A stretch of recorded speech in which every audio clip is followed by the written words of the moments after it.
것이다. 우리가 사회주의 할 때는 뭡니까? 개인보다는 공동체를 우선하고 인간 생활의 개선을 목적으로 부동산 문제 등의 해결을 위한 방법을 찾는 시장은 굉장히 효율적이거든요. 근데 그 시장이 고장났어. 자동차 고장난 거랑 똑같은 거 고쳐야죠. 네? 시험과 관련된 부분을 지금 더 들어갈 수 있습니다.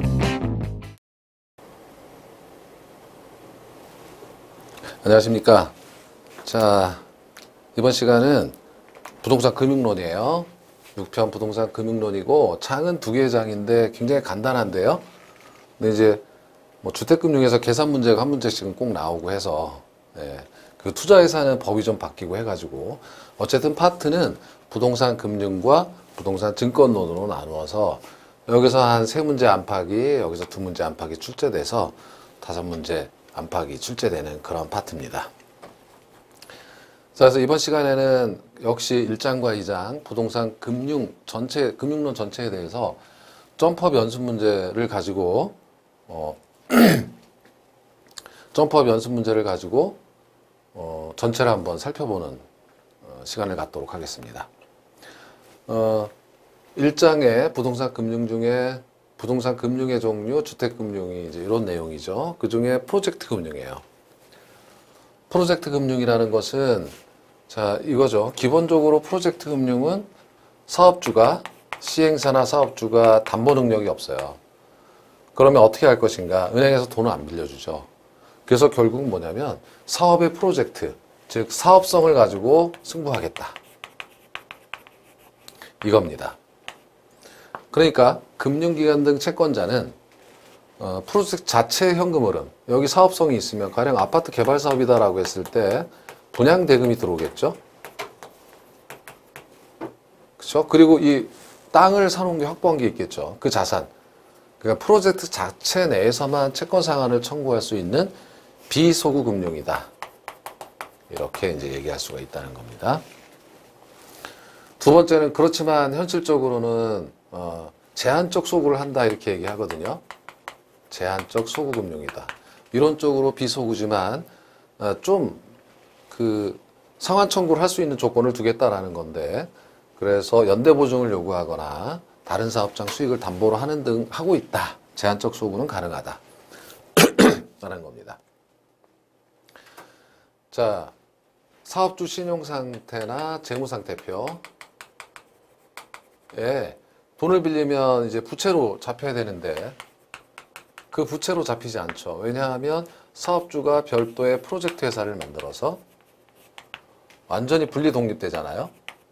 사업주와는 상관이 없는 법인을 만들어서 금융기관으로부터 대출을 받기 때문에 사업주의 부채로 잡히지 않아요.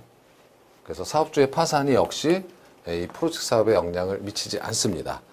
이러한 금융을 부의 효과가 있다. 부의 금융 효과가 있다. 그러니까 장부상 나타나지 않고 돈을 빌릴 수 있다. 이렇게 얘기하는 겁니다. 또 하나는 위험이 분산되는데 그 위험이요. 자, 프로젝트 회사가 이제 그 사업주죠. 시행사, 사업주가 사업 부지 확보라든지 개발 초기에 뭡니까? 그 승인을 받는 그런 작업을 한다. 초기 위험을 부담하는 거고, 금융기관 입장에서는, 대출기관 입장에서는 담보 없이 자금을 대출하면서 리스크가 있을 수 있고, 그 다음에 시공사가 지급보증을 서주잖아요. 이렇게 되면 여기도 리스크를 안게 됩니다. 그래서 이 프로젝트 사업은 자, 사업주, 금융기관, 시공사 각종 이해관계자들에게 위험이 분산되는 구조를 갖고 있다. 이렇게 말할 수가 있습니다. 기본적으로 이게 담보대출이 아니다 보니까 담보가 없으니까 사업주 입장에서는 금융 비용이 높은 편이에요. 그래서 이런 정도가 프로젝트 금융의 내용입니다. 자, 그리고 이젠 이번부터는 주택금융으로 가는 건데, 주택금융에서가 시험 문제가 여기가 굉장히 많이 나와요. 계산 문제도 나오고. 그래서 이 자료에서의 문제는 지금 이 부분은 그 원금균등, 원리금균등 등을 비교하는 그런 문제가 되겠습니다. 그러니까 상환 방식에 관해서 물어보는 건데, 상환 방식에는 자, 원금 균등 상환 방식, 원리금 균등 상환 방식, 점증 혹은 체증식 상환 방식 이렇게 세 가지 형태가 있고 이러한 상환 방식을 비교하는 문제가 문제로 굉장히 많이 나와요. 핵심 문제입니다. 대출 형태를 보면 고정금리 대출이고 대출 금액 1억 2천, 만기 20년, 금리 5%, 저당상수, 그 다음에 연금 현가계수가 주어져 있어요. 매월 갚아야 될 원금은 얼마인가? 원금균등에서. 그러면 지금 원금균등이라면 1억 2천만 원을 지금 20년간 월 단위 상환이니까 240개월로 나누면, 그죠? 이건 50만 원이죠. 그러니까 원금은 50만 원이에요. 그럼 이자는 얼마입니까? 라고 하면 1억 2천에서 곱하기 5%죠. 그럼 600만 원인데 월 상환이니까 연 이자니까 12로 나눠야 돼요. 이거는. 그럼 또 50만 원입니다. 그러면 첫 해에 불입할 원리금은 100만 원이죠. 그러니까 원금 50만 원, 이자 50만 원씩 내게 되는 그런 상황이 되겠죠. 그런데 원리금 균등 상환 방식이라면 얼마가 될까라고 하는 거예요. 원리금 균등은 자 1억 2천만 원에다가 저당상수를 곱하면 되는데 저당상수 20년짜리 여기 뭐 5% 이렇게 곱하면 되는데 저당상수는 20년짜리가 안 나와 있어요. 연금의 현가계수만 20년짜리가 나와 있는데 연금의 현가계수는 저당상수와 역수관계에 있으니까 요거 저당상수 대신 151.52 연금의 현가계수의 역수 분의 1 이게 뭡니까? 저당상수예요. 그래서 1억 2천만 원에 1 나누기 151.52 해가지고 곱해보면 79만 2천 원이 나와요. 그래서 여기에는 79만 2천 원이 원리금이다. 좀 싸죠? 원금균등보다. 그래서 지금 보게 되면 최초의 원금균등은 가령 100만 원이었는데 원리금 상환액이 기간이고요. 100만 원이었는데 원리금 균등 분할 상환에서는 이렇게 79만 2천 원씩 싸게 79만 2천 원이잖아요. 100만 원이고 이렇게 되는 겁니다. 그리고 원금 균등 상환은 시간이 지날수록 원금을 갚아 나가니까 이렇게 줄어들게 되겠죠. 그런 구조를 이제 한번 보시라는 겁니다. 자, CPM 방식에서 그러면 첫 해에 갚아야 될 원리금 중 원금과 이자는 얼마인가? 이자는 똑같이 50만 원이에요. 여기 이자. 그러니까 1억 2천에 대해서 이자를 내야 되니까 첫 해에는. 그러면 자 50만 원은 이자고 원금은 29만 2천 원이겠죠. 50만 원, 29만 2천 원. 그래서 보면 처음에 내는 건 이자가 많고 원금 상환액은 적어요. 원리금 균등 상환에서는. 이렇게 돼 있고. 자, 다음은 잔금 비율을 물어보는 건데 CPM에서 15년 경과 후 잔금 비율은 잔금 비율 공식은요. 어떻게 되는 거냐면 연금의 현가계수 대출 만기분의 만기는 20년이죠. 그럼 151.52분의 연금의 현가계수 남은 기간이에요. 15년 갚았으니까 5년 남았죠. 그러면 53입니다.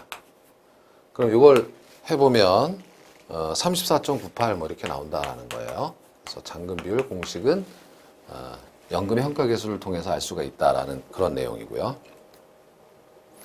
자, 5번 GPM에서 첫 해 불입금이 40만 원으로 결정됐다. 굉장히 이제 GPM은 어떻게 되는 거냐면 처음에 조금 내고 점점 이렇게 많이 나게 되는 구조 아닙니까? 그러면 처음에 40만 원으로 결정되면은 이거 뭐 이자도 못 내죠. 50만 원이 이자인데 아까 이자가 50만 원이었죠. 그러면 부의 상환이라는 것이 나타나요. 거꾸로 상환했어요. 상환했는데 이자도 못 갚아서 차기에 10만 원이 원금에 가산됩니다. 40만 원이니까 이자가 원래 50만 원이잖아요. 그러니까 10만 원이 다시 원금에 붙어요. 이러한 현상을 부의 상환이다.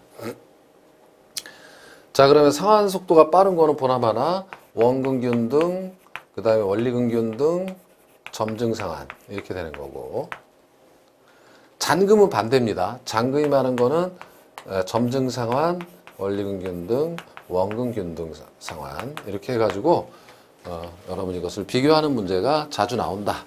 이렇게 이제 보시면 되겠습니다.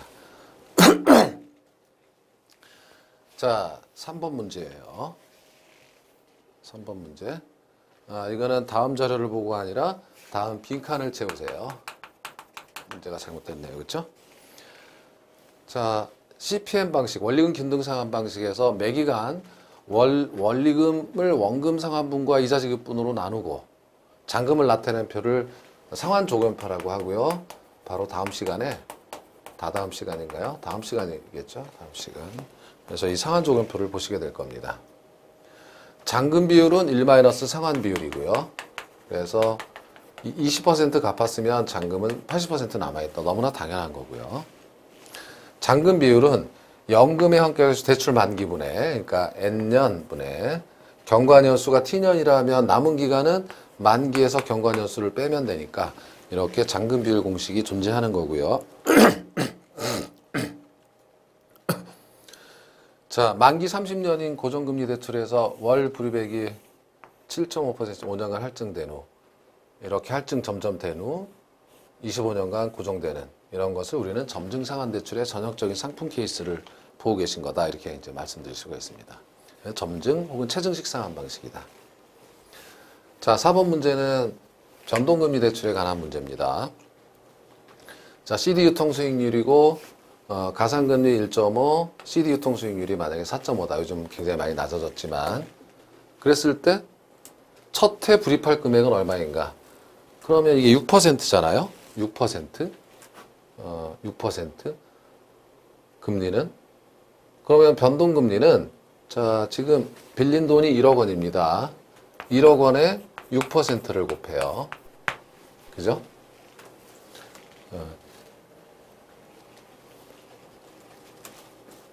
1억 원에 6%를 곱하고 지금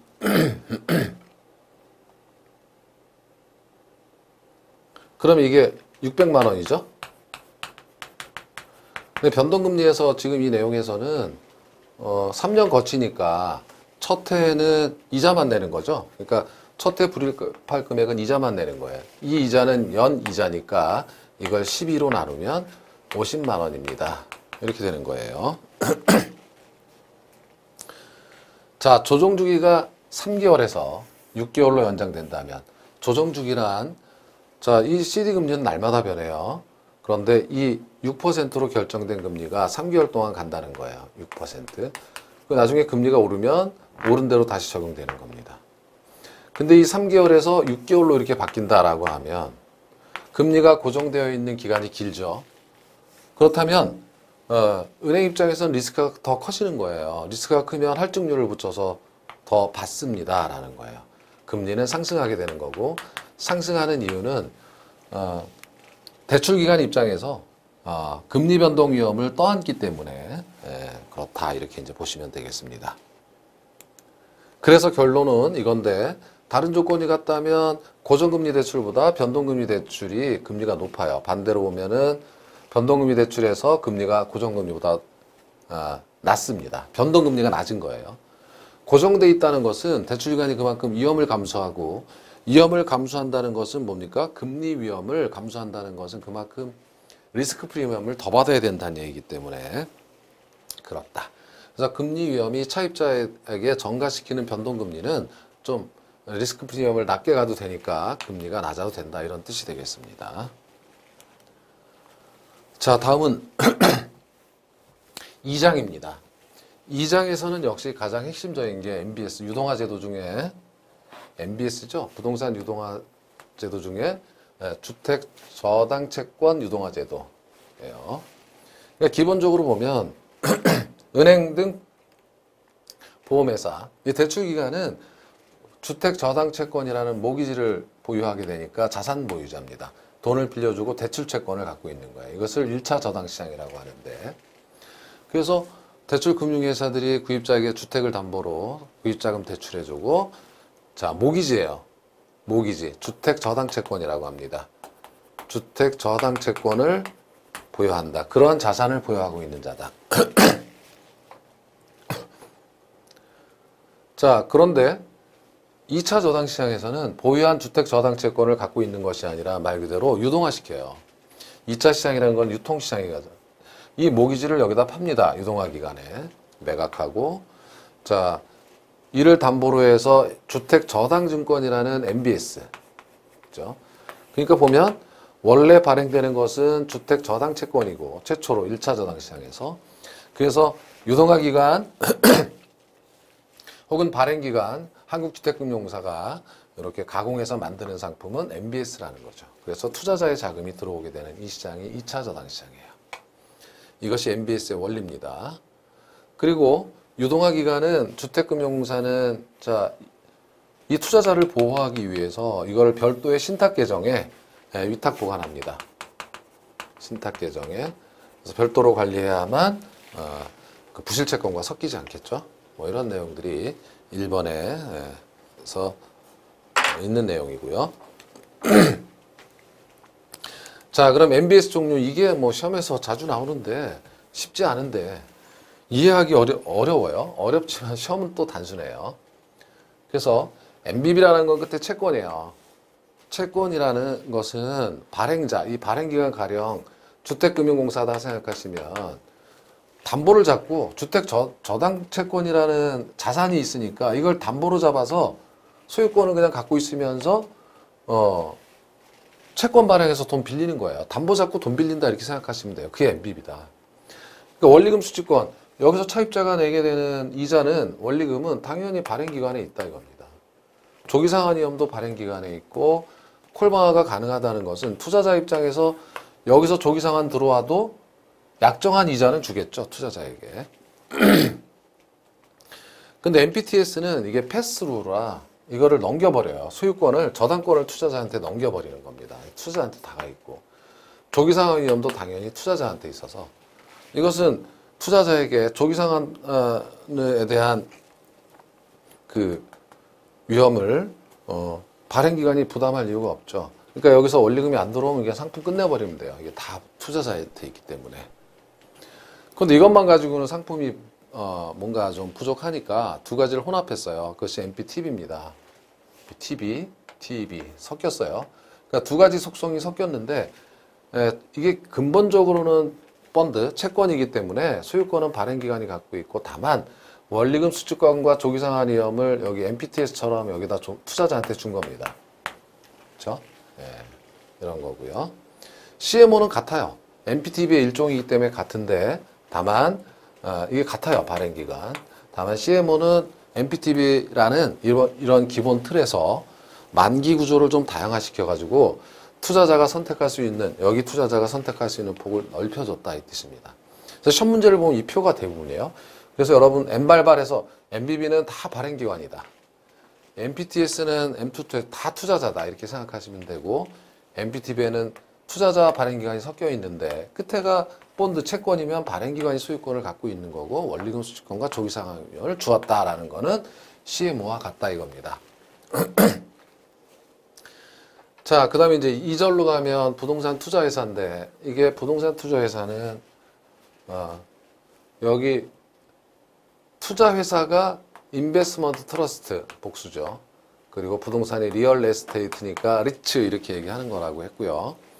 이 투자신탁이라고 하는 것은 기본적으로 불특정 다수의 금전을 받아서 돈을 받아가지고 펀드 설정하고 이를 운영해 주는 거다. 이걸 또 집합투자기구다. 법률적으로 이렇게 얘기하는 거예요. 그래서 수익이 나면 투자자에게 돌려주는 배당을 해준다든지 하는 그런 제도입니다. 그런데 이 투자신탁은 두 가지가 있는데 계약형이라고도 하고 신탁형이라고도 합니다. 이것은 뭐냐면 수익증권을 발행해서 자 펀드에 당신이 얼마를 넣었는데 이익을 받을 수 있는 권리가 당신 투자자에게 있습니다라고 하는 증권을 발행해서 이익이 나면 수익분배금을 지급하는 구조다.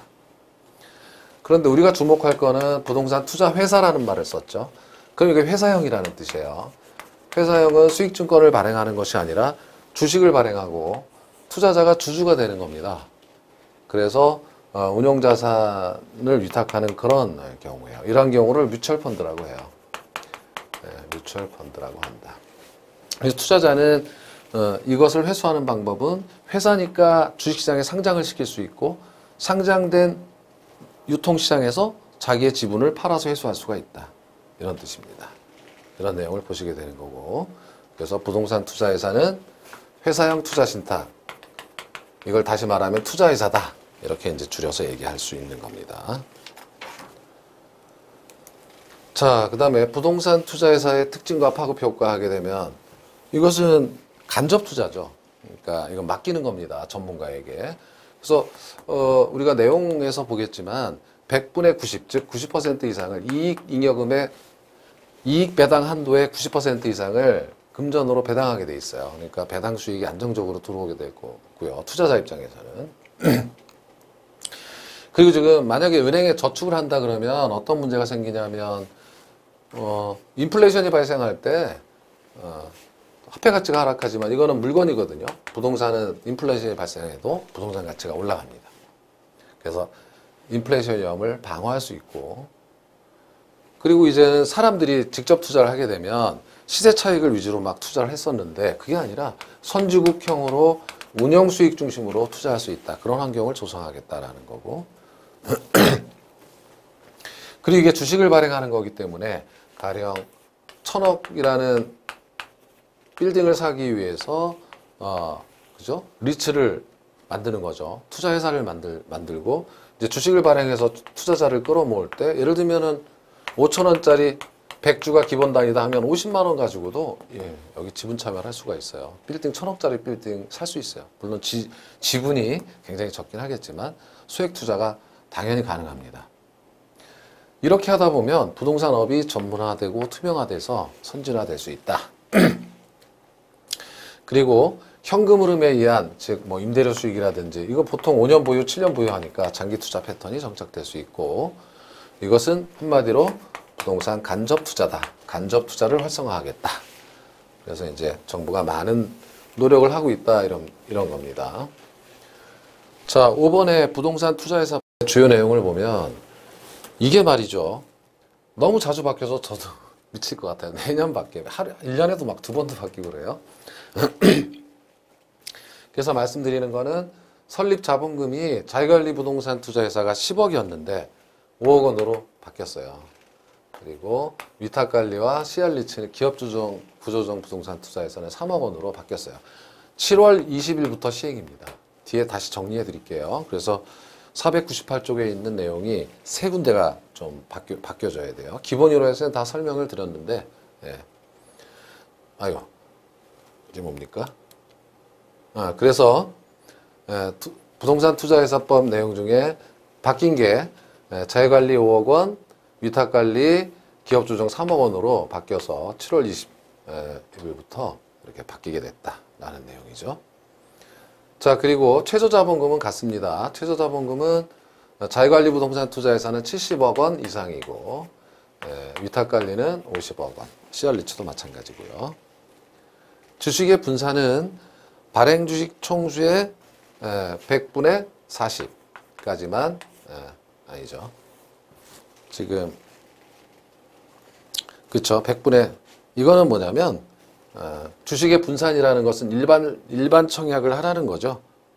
그래서 일반 청약을 하라는 건데 1인당 소유 한도를 말하는데 자유관리는 100분의 30까지만 1인당 소유 한도고 여기는 100분의 40까지 보유할 수 있다라는 거고, 공모는 이 7번도 바뀌었죠. 1년 6개월에서 2년으로. 그러니까 여기 바뀐 게 앞으로 이 날짜가 오진 않았지만 5억, 3억 요게 바뀌었고 요게 2년으로 바뀌었다라는 겁니다.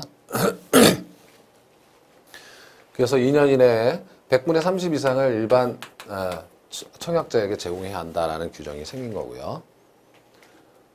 자, 그래서 지금 이 내용은 이렇게 바뀐 내용에 2년 이내 100분의 30 이상을 청약에 제공해야 된다. 1년 6개월에서 2년으로 바뀌었다. 이렇게 된 겁니다.